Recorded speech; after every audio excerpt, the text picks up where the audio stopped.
Hello friends, welcome to your YouTube channel हमारा job top one. दोस्तों, आज हम लोग इस वीडियो में पॉल्यूशन से संबंधित सारे प्रश्न को करेंगे जो दोस्तों आपके आने वाले एग्जामों के लिए इम्पोर्टेंट रहने वाला है।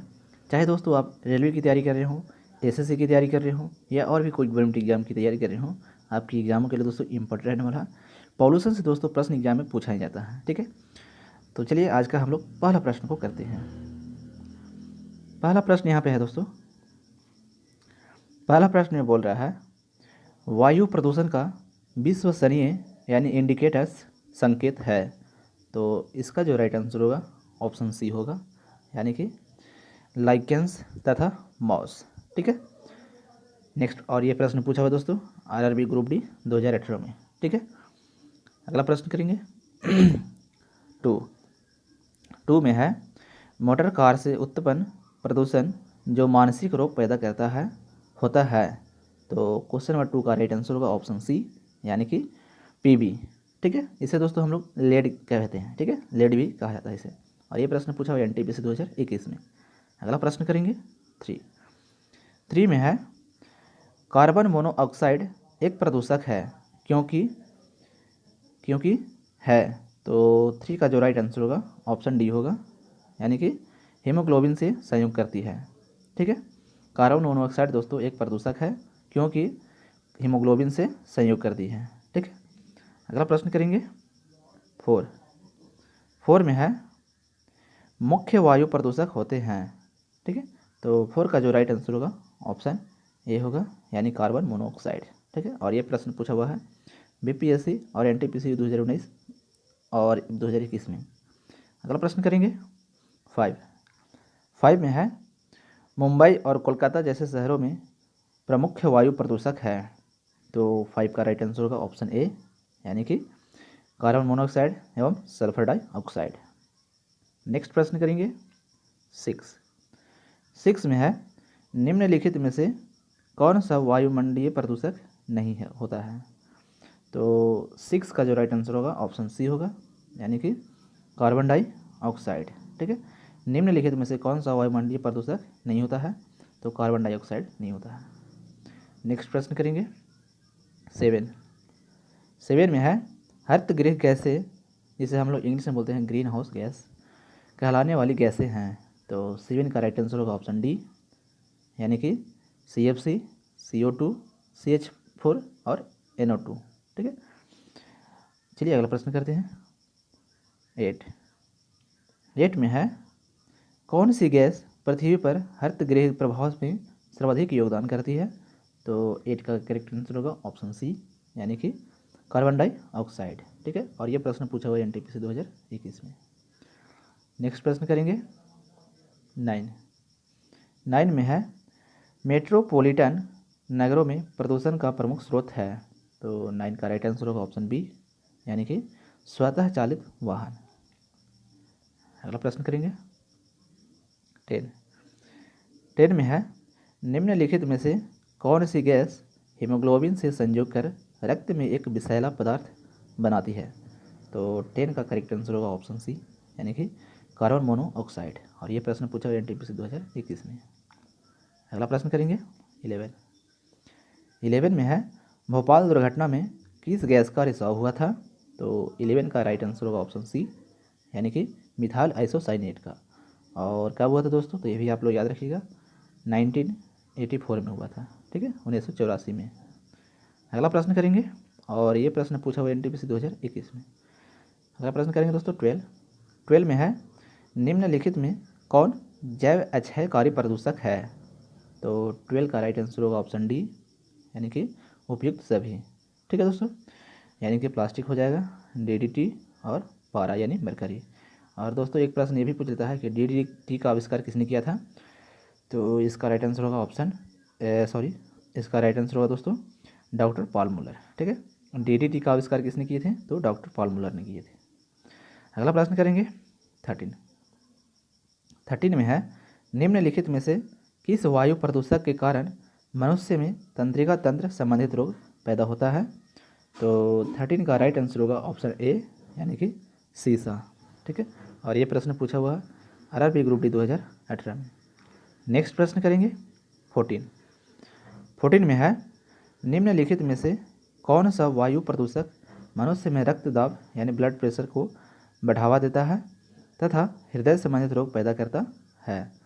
तो 14 का राइट आंसर होगा ऑप्शन सी यानी कि कैडमियम। ठीक है, और ये प्रश्न पूछा हुआ एनटीपीसी 2021 में।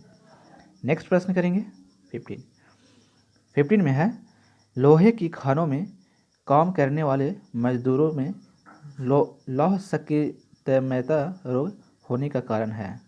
तो 15 का जो करेक्ट आंसर होगा ये होगा ऑप्शन डी यानी कि तांबा।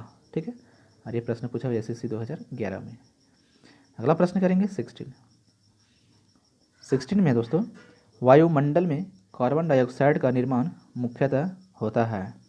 तो 16 का जो राइट आंसर होगा ऑप्शन बी होगा यानी कि जीवों के श्वसन से। ठीक है, नेक्स्ट प्रश्न करेंगे 17 में है ताजमहल को क्षति पहुंच रही है। तो 17 का राइट आंसर होगा ऑप्शन सी यानी कि मथुरा तेल शोधनशाला से निकलने वाले वायु प्रदूषकों से। ठीक है, नेक्स्ट प्रश्न करेंगे 18 में है मनुष्य को कार्बन मोनोऑक्साइड के वातावरण में मृत्यु हो जाती है क्योंकि। तो 18 का जो राइट आंसर होगा ये होगा ऑप्शन सी यानी कि यह रक्त के हीमोग्लोबिन के साथ संयोग करके रक्त को ऑक्सीजन अवशोषित करने के अयोग्य बना देता है। ठीक है, नेक्स्ट प्रश्न करेंगे 19 में है पृथ्वी के वायुमंडल में उपस्थित ओजोन स्तर। तो 19 का जो राइट आंसर होगा ये होगा ऑप्शन ए यानी कि परावैंगनिक किरणों के प्रवेश को कम कर देता है। ठीक है, कम करता है। अगला प्रश्न करेंगे 20 में है मीना माता महामारी जिसके कारण 1965 में जापान में अनेक लोग मरे थे। कावा पानी में इसके प्रदूषण के कारण हुई। तो 20 का जो राइट आंसर होगा ये होगा दोस्तों ऑप्शन बी यानी कि पारद। ठीक है, पारद के कारण दोस्तों 1965 में जापान में बहुत सारे लोग मारे गए थे। ठीक है, और ये प्रश्न पूछा हुआ एसएससी 2012 में। अगला प्रश्न करेंगे 21 में है जल प्रदूषण को मापने हेतु निम्न में से कौन सी जांच की जाती है। तो 21 का जो राइट आंसर होगा ये होगा ऑप्शन सी यानी कि बायोमैकेनिकल ऑक्सीजन डिमांड। ठीक है, बायोमैकेनिकल ऑक्सीजन डिमांड का प्रयोग किया जाता है। अगला प्रश्न करेंगे 22 में है DDT होता है। तो 22 का जो राइट आंसर होगा ऑप्शन सी होगा यानी कि अजैव अपघटनीय प्रदूषक। ठीक है, नेक्स्ट प्रश्न करेंगे 23 में है सूर्य से आने वाले हानिकारक परावैंगनिक किरणों से होता है। तो 23 का राइट आंसर होगा ऑप्शन सी यानी कि त्वचा का कैंसर। ठीक है, अगला प्रश्न करेंगे 24 में है यदि जल का प्रदूषण वर्तमान गति से होता रहा तो अंततः क्या होगा। तो 24 का जो करेक्ट आंसर होगा ऑप्शन सी होगा यानी कि जल पादपों के लिए ऑक्सीजन के अणु अपर्याप्त हो जाएंगे। ठीक है, और ये प्रश्न पूछा हुआ IAS 1994 में। अगला प्रश्न करेंगे 25 में है नदियों में जल प्रदूषण की माप की जाती है। तो 25 का राइट आंसर होगा ऑप्शन डी यानी कि ऑक्सीजन की घुली हुई मात्रा से। ठीक है, ऑक्सीजन की घुली हुई मात्रा से। अगला प्रश्न करेंगे 26 में है निम्न में से कौन सी गैस वायु प्रदूषित नहीं करती है। तो 26 का राइट आंसर होगा ऑप्शन ए यानी कि कार्बन डाइऑक्साइड। ठीक है, और ये प्रश्न पूछा हुआ है RRBTC 2003 में। नेक्स्ट प्रश्न करेंगे 27 में बोल रहा है औद्योगिक बहिस्त्राव द्वारा किए जाने वाले जल प्रदूषण को रोकने के लिए निम्न में से कौन से अपतरण को उपयोगी पाया गया है। तो इसका जो राइट आंसर होगा दोस्तों 27 का ये हो जाएगा ऑप्शन डी यानी कि ए और बी दोनों। ठीक है, यानी कि पार्थेनियम और हाथी घास दोनों का, और ये प्रश्न पूछा हुआ एसएससी 2005 में। अगला प्रश्न करेंगे 28 में बोल रहा है निम्न में से कौन एक वाहन प्रदूषण का भाग नहीं है। तो 28 का राइट आंसर होगा ऑप्शन ए, यानी कि हाइड्रोजन। ठीक है, बाकी जो देखिए कार्बन मोनोऑक्साइड हो गया, सल्फर डाइऑक्साइड हो गया और नाइट्रस ऑक्साइड हो गया, ये जो है ये सारे हैं। ठीक है, और ये प्रश्न पूछा हुआ RRB NTC 2005 में।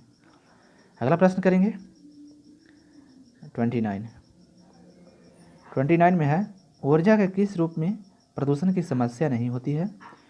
तो 29 का जो राइट आंसर होगा ये होगा ऑप्शन डी, यानी कि सौर। ठीक है, सौर ऊर्जा जो है दोस्तों, इसमें पोल्यूशन की समस्या नहीं होती है।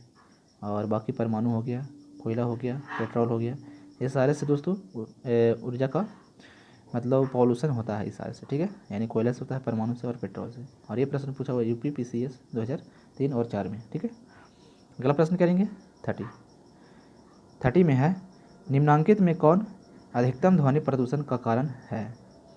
तो 30 का जो राइट आंसर होगा ये होगा ऑप्शन डी, यानी कि जेट उड़ान। ठीक है, जेट उड़ान जो है दोस्तों ये अधिक ध्वनि प्रदूषण करता है। और ये प्रश्न पूछा हुआ है UP PCS 2003 और 4 में पूछा हुआ है। ठीक है, अगला प्रश्न करेंगे 31 में है, राष्ट्रीय पर्यावरण अभियांत्रिकी संस्थान कहाँ स्थित है। तो 31 का राइट आंसर होगा ऑप्शन डी, यानी कि नई दिल्ली में। ठीक है, और ये प्रश्न पूछा हुआ है टेट 2009 में। नेक्स्ट प्रश्न करेंगे 32 में बोल रहा है, मानव जनित पर्यावरण प्रदूषण कहलाते हैं। तो 32 का जो करेक्ट आंसर होगा ऑप्शन बी होगा, यानी कि परजीवी। क्या कहते हैं, पर जैविक। ठीक है, पर जैविक कहलाते हैं। और ये भी पूछा हुआ है टेट 2009 में। नेक्स्ट प्रश्न करेंगे 33 में है, वैश्विक तापमान के फलस्वरूप हो सकता है। तो 33 का राइट आंसर होगा ऑप्शन डी, यानी कि उपयुक्त सभी। ठीक है, यानी कि समुद्र तल में वृद्धि, फसल के स्वरूप में परिवर्तन और तट रेखा में परिवर्तन। और ये प्रश्न पूछा हुआ है SSC 2009 में। ठीक है, अगला प्रश्न करेंगे 34 में है, वायुमंडल में जिस ओजोन क्षेत्र का पता लगाया गया है वह कहाँ स्थित है। तो 34 का राइट आंसर होगा ऑप्शन बी, यानी कि अंटार्कटिका के ऊपर। ठीक है, कहाँ स्थित है, तो अंटार्कटिका के ऊपर पता लगाया गया है। और ये प्रश्न पूछा हुआ है SSC 2008 में। नेक्स्ट प्रश्न करेंगे 35 में बोल रहा है, निम्न में से कौन सी गैस वैश्विक उष्णता के लिए उत्तरदायी है। तो 35 का जो करेक्ट आंसर होगा ये होगा ऑप्शन सी, यानी कि कार्बन डाइऑक्साइड और मीथेन। ठीक है, वैश्विक उष्णता के कारण कौन है दोस्तों, तो ये है कार्बन डाइऑक्साइड और मीथेन, ये दोनों हैं। और ये प्रश्न पूछा हुआ है उत्तराखंड PCS 2008 में। अगला प्रश्न करेंगे 36 में है, वायुमंडल में उपस्थित ओजोन परत अवशोषित करती है। तो इसका जो राइट आंसर होगा 36 का ये होगा दोस्तों ऑप्शन सी। ठीक है, ऑप्शन सी राइट आंसर हो जाएगा, अल्ट्रा वायलेट किरणों के। ठीक है, अल्ट्रा वायलेट किरणों को, यानी कि वायुमंडल में उपस्थित ओजोन परत अवशोषित करती है। तो किसको अवशोषित करती है, तो अल्ट्रा वायलेट किरणों को अवशोषित करती है। और ये प्रश्न पूछा हुआ उत्तराखंड PCS 2008 में। अगला प्रश्न करेंगे 37 में है, तेजाब वर्षा पर्यावरण में निम्न प्रदूषण से होती है। तो 37 का राइट आंसर होगा ऑप्शन डी, यानी कि नाइट्रस ऑक्साइड और कार्बन डाइऑक्साइड से। ठीक है, और ये प्रश्न पूछा हुआ है उत्तराखंड PCS 2008 में। नेक्स्ट प्रश्न करेंगे 38 में है, हरित गृह प्रभाव का अर्थ है। तो 38 का राइट आंसर होगा ऑप्शन ए, यानी कि वायुमंडल में ग्रीन हाउस गैसों के घनीकरण के कारण वायुमंडल के तापमान का बढ़ना। ठीक है, और ये भी प्रश्न पूछा हुआ है उत्तराखंड PCS 2008 में। नेक्स्ट प्रश्न करेंगे 39 में है, धूल प्रदूषण रोकने के लिए उपयुक्त वृक्ष हैं। तो 39 का जो राइट आंसर होगा ये होगा ऑप्शन डी, यानी कि नीम। ठीक है, धूल प्रदूषण रोकने के लिए कौन सा उपयुक्त वृक्ष है, तो ये है नीम। ठीक है, और ये इंपॉर्टेंट है, ये प्रश्न पूछा हुआ है UP PCS 2007 में। अगला प्रश्न करेंगे, निम्न में से कौन सा जैव निम्नकरणीय है। तो 40 का जो राइट आंसर होगा ये होगा ऑप्शन ए, यानी कि कागज़। ठीक है, ये में जैव निम्नकरणीय कौन है, तो कागज़ जो है ना, ये जैव निम्नकरणीय है। और ये प्रश्न पूछा हुआ है SSC 2011 में। ठीक है, यानी कि 40 का राइट आंसर होगा ऑप्शन ए। अगला प्रश्न करेंगे 41 में है पाराध्वनि जेट प्रदूषण पैदा करता है पतला करके। तो 41 का जो राइट आंसर होगा ये होगा ऑप्शन ए, यानी कि O3 परत को, ठीक है, यानी ओजोन के परत को। और ये प्रश्न पूछा हुआ है SSC 2011 में। अगला प्रश्न करेंगे 42 में है फ्लाई ऐश वातावरणीय प्रदूषक है जो इसके द्वारा उत्पन्न करता है। तो 42 का जो करेक्ट आंसर होगा ऑप्शन ए होगा, यानी कि थर्मल पावर प्लांट, ठीक है, थर्मल पावर प्लांट। और ये प्रश्न पूछा हुआ है SSC 2012 में, ठीक है। अगला प्रश्न करेंगे 43 में है निम्न में से 43 में है दोस्तों कि निम्न में से किसकी औद्योगिक अंतर्वाह के कारण होने वाले जल प्रदूषण को नियंत्रित करने में उपयोगी पाया गया है। तो 43 का जो राइट आंसर होगा ऑप्शन सी होगा, यानी कि पार्थेनियम, ठीक है। और ये प्रश्न पूछा हुआ है SSC 2012 में। नेक्स्ट प्रश्न करेंगे 44 में है दोस्तों। 44 में बोल रहा है प्रदूषकों के रूप में फिनोलिक्स को गंदे पानी से किसका प्रयोग करके निकाला जा सकता है। तो 44 का जो राइट आंसर होगा ऑप्शन डी होगा, यानी कि बहुलक अधिशोधन, ठीक है, बहुलक अधिशोधन का प्रयोग करके निकाला जा सकता है, ठीक है। अगला प्रश्न करें, और ये प्रश्न पूछा हुआ है SSC 2012 में। नेक्स्ट प्रश्न करेंगे 45 में है सबसे खराब वायु प्रदूषण उत्पन्न करने वाला पदार्थ है। तो 45 का जो करेक्ट आंसर होगा ये होगा ऑप्शन सी, यानी कि कार्बन डाइऑक्साइड, ठीक है। और ये भी प्रश्न पूछा हुआ SSC 2012 में। अगला प्रश्न करेंगे 46 में है इसके द्वारा जल के प्रदूषण को साफ करने में बायोफिल्टर के रूप में पाइला ग्लोबोसा प्रयुक्त किया जाता है। तो 46 का जो राइट आंसर होगा ऑप्शन डी होगा, यानी कि वात अस्फीति का, ठीक है, वात अस्फीति का क्या किया जाता है, तो साफ करने में बायोफिल्टर के रूप में पाइला ग्लोबोसा प्रयुक्त किया जाता है, यानी कि इसका उपयोग किया जाता है, ठीक है। और ये प्रश्न पूछा हुआ SSC 2012 में। अगला प्रश्न करेंगे 47 में बोल रहा है दोस्तों वायु प्रदूषण के फलस्वरूप लोगों को फुफ्फुस कैंसर से अधिक मारने वाला रोग है। तो 47 का जो राइट आंसर होगा ये होगा ऑप्शन डी, यानी कि वात अस्फीति, ठीक है। और ये प्रश्न पूछा हुआ SSC 2012 में। अगला प्रश्न करेंगे 48 में बोल रहा है निम्न में से कौन सा ईंधन न्यूनतम पर्यावरणीय प्रदूषण उत्पन्न करता है। तो 48 का जो राइट आंसर होगा ऑप्शन सी होगा, यानी कि हाइड्रोजन, ठीक है। हाइड्रोजन जो दोस्तों ये जो है बहुत कम प्रदूषण उत्पन्न करता है, ठीक है, बहुत कम हाइड्रोजन, ठीक है। और ये प्रश्न पूछा SSC 2012 में। अगला प्रश्न करेंगे 49 में है निम्न में से 49 में दोस्तों निम्न में से कौन सा अपतटीय औद्योगिक प्रवाह से उत्पन्न जल प्रदूषण पर नियंत्रण रखने में उपयोगी सिद्ध हुआ है। तो 49 का जो राइट आंसर होगा ऑप्शन सी होगा, यानी कि जल संबुल, ठीक है, जल संबुल। और ये प्रश्न पूछा SSC 2012 में, ठीक है। अगला प्रश्न करेंगे 50 में है सूची 1 को सूची 2 से सुमेलित कीजिए तथा सूचियों के नीचे दिए गए कूट से सही उत्तर का चयन कीजिए, ठीक है। तो देखते हैं इसको भी करते हैं। तो देखिए यहाँ पे सूची 1 है और सूची 2 है, ठीक है, इसको मिलान करना है। तो ऑप्शन ए में क्या है, इसका जो राइट आंसर होगा सबसे पहले मैं आपको आंसर बता देता हूँ। तो 50 का जो राइट आंसर होगा ऑप्शन बी होगा, ठीक है दोस्तों, यानी कि ए का 3, यानी कि ए का 3 ये वाला, और बी का 1 हो जाएगा, और सी का 2 यानी कि ये, और 4 का जो होगा 4 का 4 ही रहेगा, ठीक है, कार्बन मोनोऑक्साइड रक्त धारा है, ठीक है। तो इसका जो राइट आंसर होगा ऑप्शन बी होगा, ठीक है दोस्तों। इसे और ये प्रश्न जो है पूछा हुआ दोस्तों किसमें, तो UPP CS 2012 में। ठीक है, देखिए UPPCS 2012 में पूछा हुआ है। अगला प्रश्न करेंगे 51 और इस वीडियो का लास्ट प्रश्न है, तो करते हैं इसको। 51 में है दोस्तों कि भूमिगत जल को दूषित करने वाले अजैविक प्रदूषक है। तो 51 का राइट आंसर होगा ऑप्शन सी, यानी कि आर्सेनिक। ठीक है, भूमिगत जल को दूषित करने वाले अजैविक प्रदूषक कौन सा है? तो ये है दोस्तों आर्सेनिक, इंपॉर्टेंट है। और ये प्रश्न पूछा हुआ UPPCS 2012 में।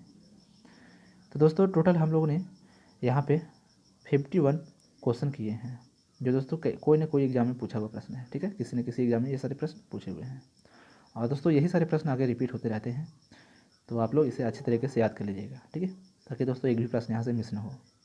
और दोस्तों ये वीडियो आपको कैसा लगा कमेंट करके ज़रूर बताइएगा, और वीडियो दोस्तों अगर आपके लिए हेल्पफुल होगा तो लाइक एंड शेयर करना ना भूलिएगा। ठीक है, लाइक एंड शेयर अवश्य कर दीजिएगा। और दोस्तों चैनल पर अगर पहली बार विजिट कर रहे हैं तो नीचे आपको रेड कलर का बटन दिख रहा होगा, प्रेस कर लीजिएगा, और बगल में बेल आइकन घंटी मिलेगा, उसे भी दबा लीजिएगा दोस्तों, ताकि पल पल का अपडेट आपको मिलता रहे। ठीक है, तो मिलते हैं फिर अगले वीडियो में, तब तक के लिए जय हिंद।